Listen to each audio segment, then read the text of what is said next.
Meskipun dikritik dengan keras oleh dunia barat, sebanyak 90 negara telah memastikan kehadirannya pada Forum Inisiatif Sabuk dan Jalan Oktober mendatang di Tiongkok. Hal ini menunjukkan seberapa besar kepercayaan negara-negara terhadap Tiongkok dan seberapa sadar mereka akan kebohongan barat. Ini menunjukkan bahwa inisiatif Sabuk dan Jalan sangat bermanfaat bagi negara-negara ini, dan pertanyaannya, mengapa barat mengkritiknya? Alasan barat untuk mengkritik inisiatif ini sangat mengejutkan para ahli, karena betapa tidak mendasarnya klaim mereka mengenai inisiatif ini. Dan di episode hari ini, kita akan membahas mengapa dunia barat mengkritik inisiatif BRI, dan kita juga akan membahas bagaimana BRI telah menyebabkan kecemburuan barat.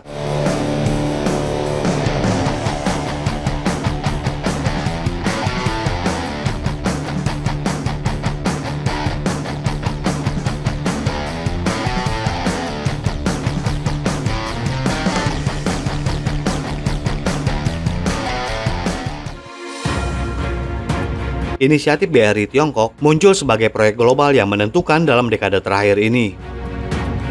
Ketika dunia bersiap untuk Forum Kerjasama Internasional BRI ketiga yang akan diadakan pada bulan Oktober mendatang, Barat mulai memasang strateginya. Inisiatif BRI berencana untuk merayakan hari jadinya yang ke-10 dalam grand style. Dan ini terbukti setelah 90 negara mengkonfirmasi keikutsertaan mereka dalam acara Landmark ini. Proyek investasi dan infrastruktur yang mencakup Asia, Eropa, dan Afrika ini telah mendapat dukungan dari berbagai penjuru dunia.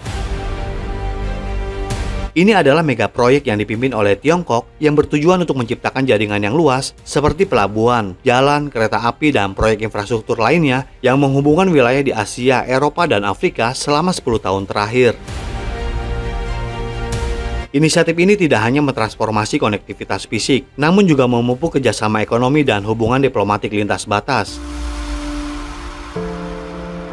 Upaya penjangkauan proaktif Tiongkok telah menghasilkan perjanjian kerjasama dengan lebih dari 150 negara dan lebih dari 30 organisasi internasional. Juru bicara Kementerian Luar Negeri Tiongkok baru-baru ini menyoroti pencapaian signifikan inisiatif ini dalam sebuah konferensi pers. Lebih dari 3.000 proyek kerjasama telah dibangun dan menarik hampir 1 triliun dolar investasi. Statistik ini menyoroti besar skala dan ambisi upaya Tiongkok untuk meningkatkan konektivitas dan perdagangan global. Kehadiran para pemimpin negara dari berbagai kawasan menyoroti pentingnya BRI secara global sebagai platform dialog dan kemitraan. Konferensi ini menawarkan kesempatan bagi negara-negara yang berpartisipasi untuk menegaskan kembali dukungan mereka terhadap inisiatif One Belt One Road sambil berbagi pengalaman mereka dan menjajaki jalur kerjasama baru. Pencapaian inisiatif Belt and Road tidak dapat dipungkiri siapapun, dan hal ini memang tidak terlepas dari kritik dan kekhawatiran dari pihak Barat. Beberapa orang berpendapat bahwa inisiatif Belt and Road terutama berfungsi sebagai sarana bagi Tiongkok untuk memperluas pengaruh geopolitik dan ekonominya pada skala global. Berbagai kekhawatiran telah dikemukakan mengenai potensi beban utang yang dibebankan kepada negara-negara peserta, termasuk implikasi strategi dan dominasi infrastruktur Tiongkok yang semakin besar. Salah satu perdebatan paling signifikan telah terjadi di negara-negara barat, di mana terdapat kekhawatiran mengenai ketergantungan ekonomi pada Tiongkok akibat partisipasi dalam program ini. Perdebatan ini telah menimbulkan pertanyaan tentang implikasi jangka panjang terhadap hubungan perdagangan. Seperti yang kita ketahui bersama bahwa Italia adalah satu-satunya negara kelompok G7 yang secara aktif berpartisipasi dalam inisiatif Sabuk dan Jalan, dan negara ini telah menghadapi kritik internal karena keterlibatannya. Namun menurut data statistik, inisiatif BRI telah memberikan lebih banyak manfaat bagi dunia dibandingkan dengan kolaborasi lainnya. Jumlah utang yang diberikan oleh Tiongkok adalah hal yang sesuai dengan dunia usaha. Dan dalam melakukan bisnis, Tiongkok tidak seperti Amerika Serikat, terutama dalam mengeksploitasi negara-negara tersebut. Jadi, meskipun ada perdebatan dan kekhawatiran, program ini terus mendapat momentum di panggung global. Upaya penjangkauan Tiongkok ditambah dengan proyek-proyek infrastruktur dan investasi yang nyata telah diterima oleh banyak negara yang berupaya untuk meningkatkan konektivitas dan pertumbuhan ekonomi mereka. Hal ini memperkuat komitmen Tiongkok untuk mendorong kerjasama dan konektivitas internasional melalui inisiatif Sabuk dan Jalan, bahkan ketika negara tersebut menghadapi tantangan geopolitik dan pengawasan dari komunitas internasional terutama Barat. Baru-baru ini, Tiongkok mengumumkan perihal 90 negara yang telah dikonfirmasi menghadiri konferensi BRI pada bulan Oktober mendatang telah membuat Amerika Serikat semakin panik. Hal ini menunjukkan betapa bersemangatnya negara-negara tersebut untuk bekerjasama dengan Tiongkok dalam proyek ini, meskipun Barat menganggap negara-negara ini telah disesatkan. Inisiatif BRI telah menyediakan infrastruktur yang sangat dibutuhkan di wilayah-wilayah yang sebelumnya kurang terlayani, seperti pelabuhan yang dimodernisasi hingga jaringan kereta api yang efisien. Proyek-proyek ini memiliki potensi untuk mengubah dan meningkatkan kualitas hidup jutaan warganya dan meningkatkan perekonomian lokal. Negara pesertanya melihat inisiatif ini sebagai peluang untuk menarik investasi asing, menciptakan lapangan kerja, dan meningkatkan pertumbuhan ekonomi.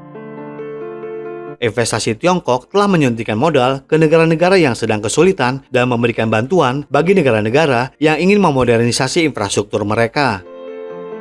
Inisiatif ini juga telah memungkinkan negara-negara untuk terlibat secara diplomatis dan ekonomi dengan Tiongkok, membuka jalan baru untuk dialog dan kerjasama, dan telah memfasilitasi pertukaran antar masyarakat dan pemahaman budaya, serta memperkuat hubungan diplomatik di dunia yang semakin saling terhubung.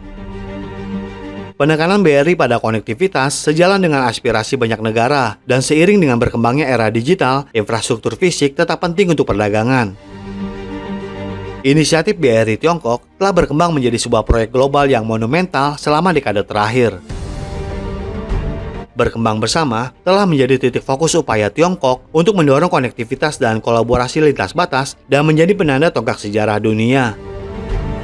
Forum Inisiatif BRI menawarkan kesempatan bagi negara-negara peserta untuk menegaskan kembali dukungan mereka, berbagi pengalaman, dan menjajaki jalur kerjasama baru, bukan hanya sekedar infrastruktur fisik, namun juga mewakili visi dunia yang lebih saling terhubung dan sejahtera. Negara-negara Barat mengatakan bahwa tujuan Tiongkok adalah untuk mendapatkan dominasi. Namun satu hal yang lupa mereka sebutkan adalah bahwa Tiongkok dalam melakukan bisnis tidak seperti Amerika Serikat. Amerika Serikat menggunakan kekuasaan atas suatu negara untuk memanfaatkan atau mengeksploitasinya. Sedangkan Tiongkok bekerjasama dengan negara-negara untuk saling menguntungkan. Dan munculnya dominasi adalah keuntungan lain yang didapatkan ketika Tiongkok melakukan bisnis yang menguntungkan semua orang. Lantas mengapa hal ini sangat ditakutkan oleh Barat adalah karena mereka tidak memiliki model bisnis seperti inisiatif BRI. Mereka hanya berpikir bahwa kemajuan hanya dapat dicapai dengan mengeksploitasi negara-negara orang.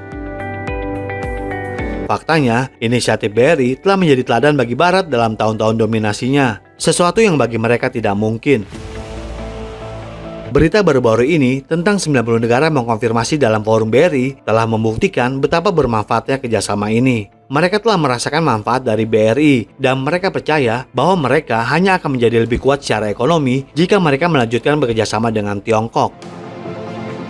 Jadi bagaimana menurut Anda? Apakah inisiatif BRI memberikan tantangan terhadap dominasi Barat? Juga apakah mereka akan terus memainkan propaganda menyesatkan melalui media-media mereka? Silakan berikan komentarnya di kolom komentar kami. Terima kasih dan sampai jumpa di episode berikutnya.